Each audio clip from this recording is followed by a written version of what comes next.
It's amazing, isn't it? How we've gone from barely understanding DNA to decoding entire genomes, like we suddenly have these instruction manuals for life itself.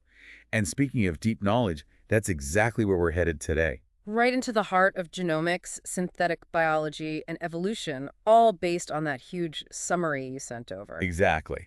It's really striking how sequencing and analyzing genomes has transformed microbiology and biology as a whole. We'll be looking at everything from how these tiny organisms work to their interactions and even how they affect us through that systems biology lens. It is a pretty massive field. It is, but we're going to break it down in a way that's clear, engaging, and hopefully fun. So, no need to feel overwhelmed. Let's start with the basics. Genomics. What is it really? Well, genomics is all about mapping, sequencing, analyzing, and comparing entire genomes, basically an organism's complete genetic blueprint. Right, and that blueprint is made up of DNA, which is the actual genetic material. Precisely. And what's really changed the game is automation and how much faster and cheaper it's become to sequence a genome. This has opened up a whole new world of understanding in biology. And summary highlights how this has impacted microbiology in some pretty remarkable ways. Absolutely. Genomics has revealed the genetic basis for so many microbial traits. Take heat-stable enzymes, which are incredibly useful in various industrial processes. Right, I remember reading about those. Genomics pinpoints the exact genes that make them so resistant to high temperatures. And we can do the same for virulence factors in disease-causing microbes. It's also given us tools like microarrays, allowing us to study the activity of thousands of genes simultaneously. It's like having a high-resolution snapshot of what's happening in the microbial world. Exactly. And it's helped us understand horizontal gene transfer, how microbes swap genetic material, which is, a big deal for things like antibiotic resistance. Genomics has even helped us solve historical mysteries, like identifying Yersinia pestis as the cause of the Black Death.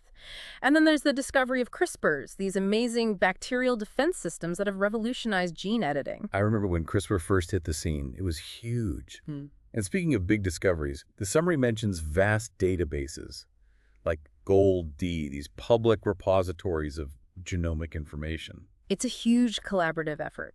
Initiatives like JGI and JABA are working to fill in the gaps in our knowledge of genomic diversity. But even with all this data, there's still so much microbial life we haven't explored at the genetic level. For context, the human genome has around 21,000 protein-encoding genes. 21,000. Yes, around that.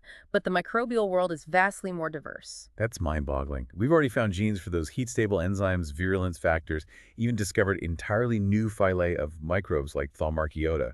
It's amazing how much we're learning. It is. And it all starts with sequencing. Right. So how do we go from a biological sample to that string of A's, T's, C's, and G's? And then how do we make sense of it all? Well, it all starts with DNA sequencing. The summary mentions the Sanger method, the original technique. It was slow, but it laid the foundation. It used these special molecules called ddNTPs to create DNA fragments of varying lengths. Sort of like reading the code letter by letter, right? Exactly. Then came second-generation sequencing, like pyrosequencing, which uses light emission, and Illumina, which can sequence millions of DNA fragments at once. So going from reading one book at a time to reading an entire library simultaneously. Yeah, a perfect analogy. And now we have third-generation methods like Pacific Biosciences, SMRT, and Oxford Nanopore, offering even longer reads, which are essential for assembling complex genomes. And some can even sequence single DNA molecules. It's like putting together a puzzle with larger pieces. Precisely. And once you have these raw sequences, you need to assemble them. Computer programs identify overlapping sequences and piece them together to form contigs, like paragraphs, and then scaffolds, like chapters in the Book of Life. That's why there's a long string of letters. But how do we find the actual genes and figure out what they do? That's where genome annotation comes in. It's about turning that raw data into a meaningful list of genes and other functional elements. And this is where bioinformatics is essential. We look for open reading frames, or ORFs, which are potential protein coding regions. We look for start codons, stop codons, ribosome binding sites, even things like codon bias. So like deciphering the instructions, finding where they start and stop, and then trying to figure out what they mean. Precisely. Then, to determine their function, we compare these sequences to databases like GenBank using tools like BLAST. If our new gene resembles a gene with a known function, we can infer a simile function for the new one. Makes sense. But the summary points out that many genes are classified as hypothetical proteins because we don't know their function yet. It highlights how much we still have to learn. It's incredible. Even with all this technology, we still have so much to discover. Now, Now, the summary delves into genome size and content, especially in prokaryotes. right, so generally, larger genomes have more ORFs, about 1,000 per megabase pair. Mm-hmm. However, bacterial genomes vary a lot in size, while archaeal genomes are more consistent. So bigger isn't always better. Not necessarily. Take parasitic or endosymbiotic bacteria, like Nezuia deltacephalinicula. It has a tiny genome of only 112 kilobase pairs. Wow, that's small. It's stripped down to the essentials, relying on its host for other functions. Estimates suggest that free-living cells need at least 250 to 300 genes, although metagenomic data might suggest even fewer. So some microbes are incredibly efficient with their genetic material. Exactly. Larger genomes tend to have more genes for regulation and signal transduction responding to their environment. Smaller genomes often dedicate more to protein synthesis, the basics of making proteins. Makes sense. And it's not just protein-coding genes. We also have genes for tRNAs, rRNAs, and various regulatory RNAs. The challenge with non-coding regulatory RNAs is that their function often lies in their structure, not just the sequence. This is where techniques like transcriptomics comes handy. So more tools to understand this complex genetic landscape. What about organelles like mitochondria and chloroplasts and eukaryotic microbes? How do their genomes compare? Well, mitochondria and chloroplasts are thought to have originated from free-living bacteria, the endosymbiotic theory. They still have their own genomes, but they're small and circular. Chloroplast genomes mainly encode proteins for photosynthesis, while mitochondrial genomes focus on oxidative phosphorylation, the energy production process. So their genomes reflect their specialized roles in the cell. Exactly. Most proteins working in these organelles are actually encoded by nuclear genes and imported in. And when we look at eukaryotic microbes, their genome sizes and gene numbers can be all over the place. All over the place. Yes, some protozoans have more genes than humans. On the other hand, you have encephalidozone, an intracellular parasite with a tiny genome, even smaller than many bacteria, and it's even lost its mitochondria entirely. Talk about streamlining your genome. Right. And another key feature of eukaryotic genomes is introns, these non-coding sequences within genes. They're less frequent in microbial eukaryotes compared to complex multicellular organisms. So we've covered how we read the genetic code, the types of information we're uncovering, and some key differences between life forms. But just having the sequence isn't enough, right? We need to know what those genes actually do. Right, so genomics gives us the parts list, but functional omics tells us what those parts do. And as we mentioned, many ORFs remain a mystery. So how do we crack the code of these unknown genes? One powerful method is comparative genomics. We compare a new genome to others, especially well-studied ones, to look for similar genes and infer potential functions. It's based on the idea that genes with similar sequences often have similar roles. So if a new organism has a gene that looks like a gene that does X in another organism, it probably does something similar. Exactly. Another technique is heterologous expression.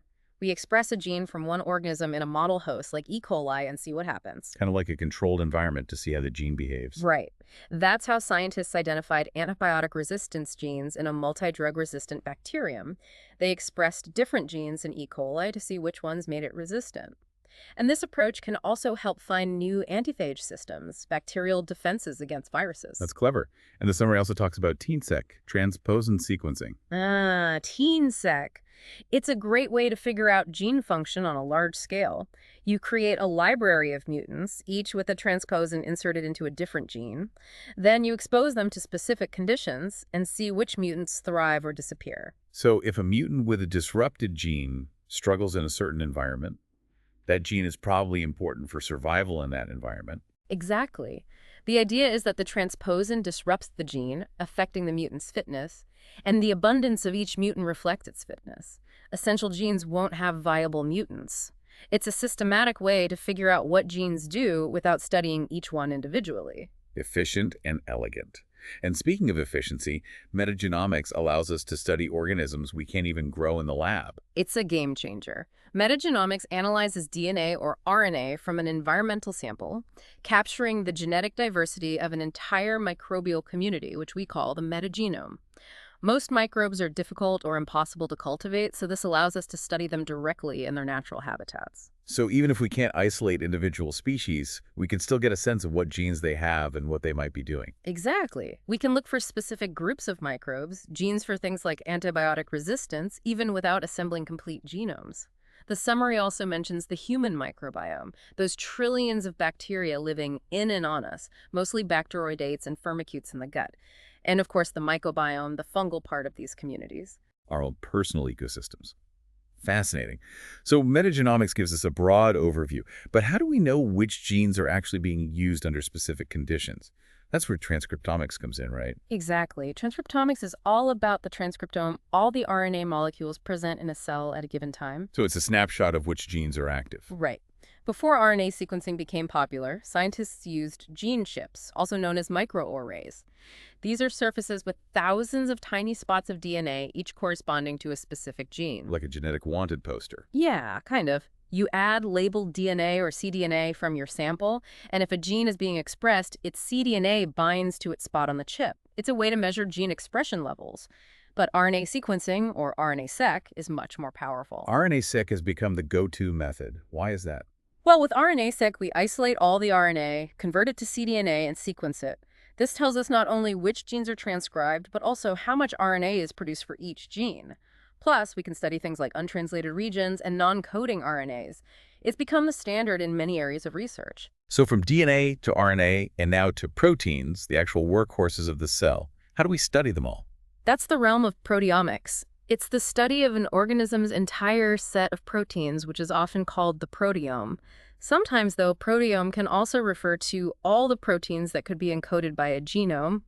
The specific set of proteins present at a given time is sometimes called the translatome. It sounds like there's a lot of nuance in how we define these terms. There is. Proteomics is essential because RNA levels don't always perfectly reflect protein levels. So you can have a lot of RNA, but not much protein, or vice versa. Exactly. Regulation can happen at the level of translation or protein stability, and the main tool in proteomics is mass spectrometry. Mass spectrometry. It sounds so high-tech. It is. But the basic idea is to identify proteins based on their mass-to-charge ratio. You digest proteins into smaller peptides, separate them by mass-to-charge ratio in the mass spectrometer, and then compare the results to databases to identify the proteins. Advanced techniques can even tell you about post-translational modifications, the chemical changes that can happen to proteins. So it's not just about the sequence of amino acids, but also how they're modified after they're made. Right. And just like metagenomics, we have metaproteomics for studying all the proteins in an environmental sample. And then there's the interactome, which maps all the interactions between proteins in a cell. So it's a network of all the protein players. Exactly. It helps us understand how proteins work together to carry out cellular processes. Amazing. So from DNA to RNA to proteins, we've covered the central dogma of molecular biology. But what about all the other small molecules in the cell, the metabolites? That's where metabolomics comes in.